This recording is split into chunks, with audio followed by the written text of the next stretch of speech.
Oh, hi, didn't see you there. My name's Ethan Arpin, and I'd like to shed a little bit of light on this elusive process called pressure tapping. The items you will require are the Dremel, the chuck, the arbor, the fiberglass cutting wheel, and the rough sanding wheel, all found in the blue box. Secure the Dremel onto the stand using the nut.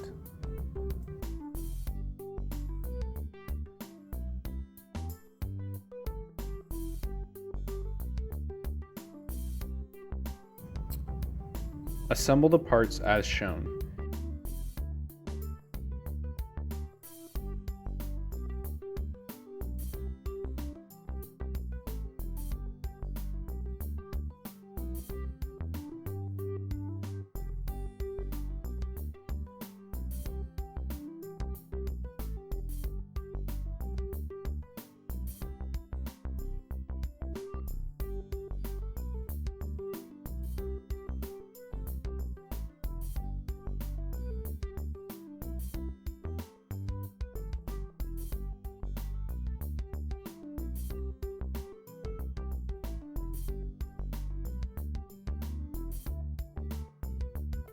If the fiberglass wheel is not tightening, try spinning it to tighten it. Use the blue button on top of the Dremel to tighten down the fiberglass cutting wheel.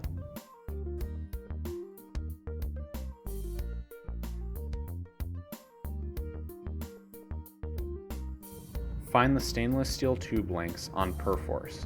If you have any difficulty, a lab assistant can help you. Measure out the tube lengths and mark them with a Sharpie. Before you start cutting, make sure you are wearing your safety goggles. Turn on the Dremel and cut along the Sharpie mark.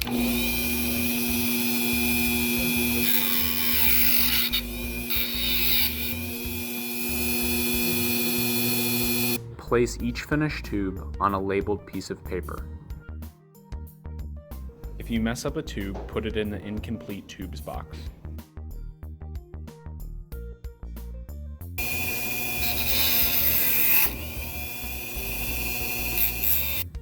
Once you have finished cutting all the tubes, replace the fiberglass cutting wheel with the rough sanding wheel.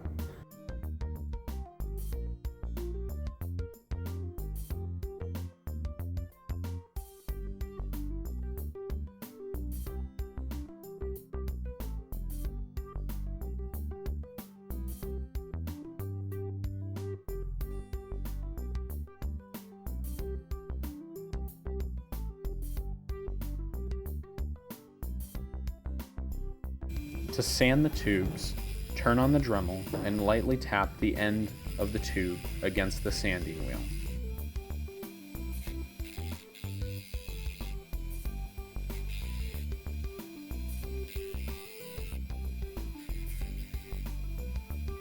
The idea is to get a totally flat, smooth surface at the end of the tube. Now, replace the rough sanding wheel with the fine sanding wheel to refine the end of the tube even further.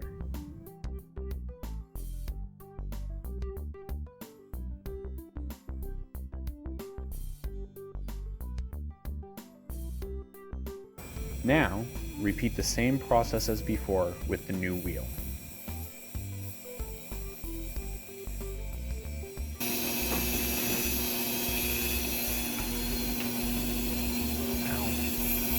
Next, grab the thin wire from the closet and place it in the tube in order to clear it out.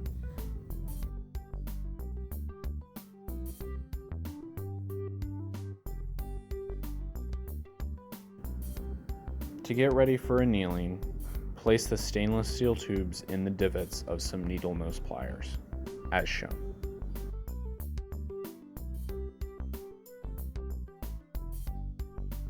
To operate the blowtorch, twist the black knob a quarter turn, turn the yellow knob to on, and then press the yellow knob to ignite the flame.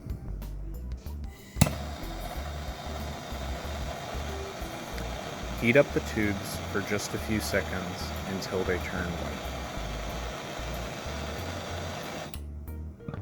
Make sure to turn off both the igniter and the gas valve.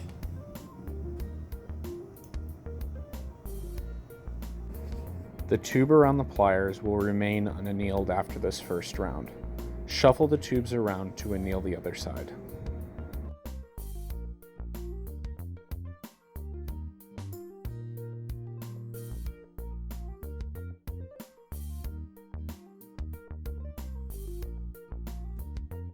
For the next part, we'll need gloves as we will be using acetone. Pry the acetone open and then place some acetone on a folded piece of paper towel.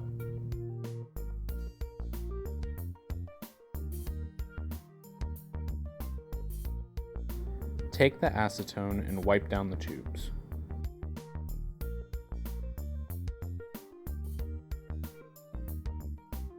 Find the row you are pressure tapping and its respective flexible tube length. Add 1 inch to this and cut the tubing to that length.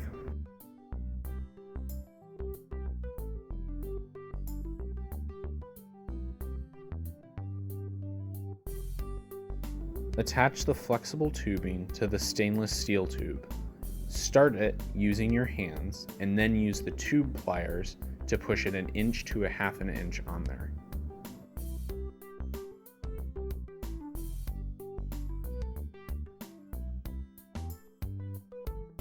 Clean the finished tubing out with some pressurized air.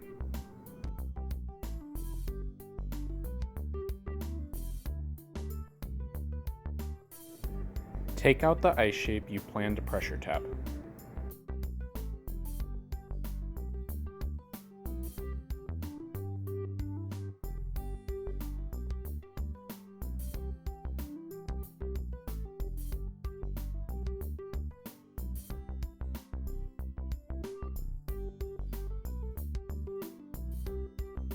Place all the desiccant inside the silver bag and seal it so that no water gets inside. Set up the Dremel to use drill bit 59.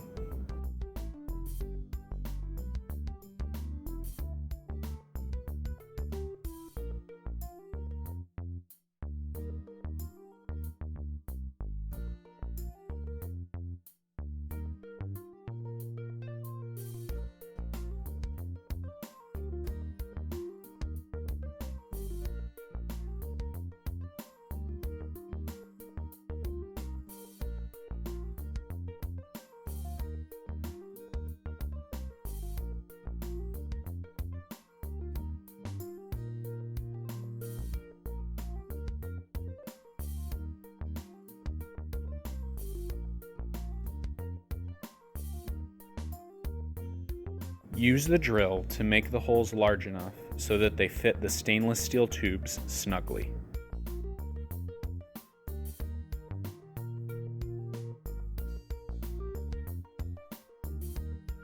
Label the flexible tube halfway up if it's short, or 6 inches from the end of the flexible tube if it's long.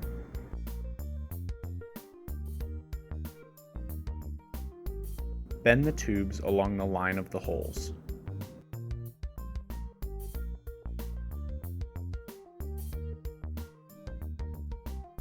Test the tube inside the shape and make adjustments if needed.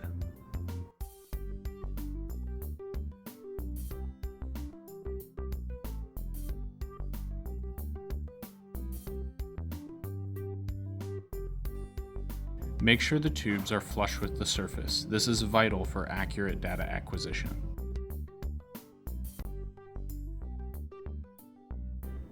Use a spare tube to apply super glue where it is needed.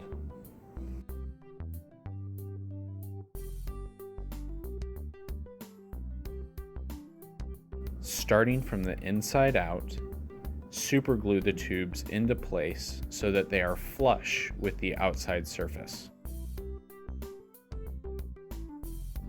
Tape them together for support during the drying process.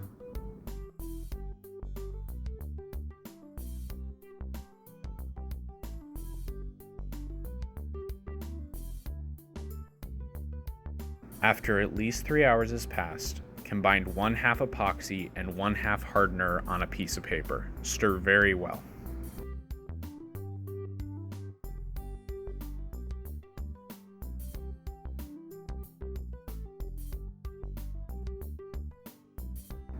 Similar to the superglue, apply the epoxy to each tube.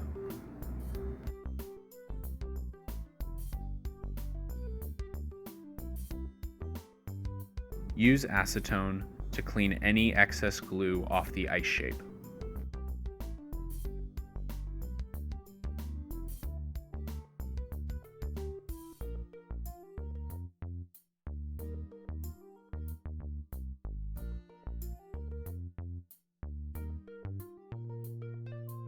Now that you know the basics of pressure tapping, I gotta get back to work.